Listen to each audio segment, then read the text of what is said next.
चलिए देखते हैं कुरान में क्या लिखा है। Wake up to reality. वो भड़कती हुई आग है, खाल उधेड़कर कलेजा निकाल लेने वाली। वो उन लोगों को अपनी तरफ बुलाएगी जिन्होंने दीन हक से एराज किया और मुंह फेर लिया।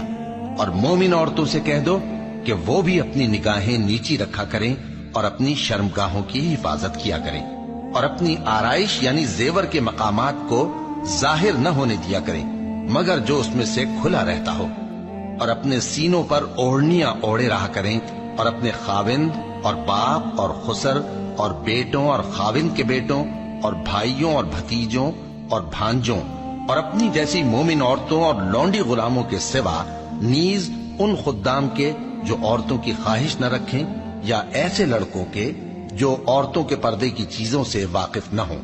गरज इन लोगों के सिवा किसी पर अपनी जीनत और सिंगार के मकामात को जाहिर न होने दें और अपने पांव ऐसे तौर से जमीन पर न मारे कि झंकार कानों में पहुंचे और उनका पोशीदा जेवर मालूम हो जाए। और मोमिनो सब अल्लाह के आगे तौबा करो ताकि फलाह पाओ।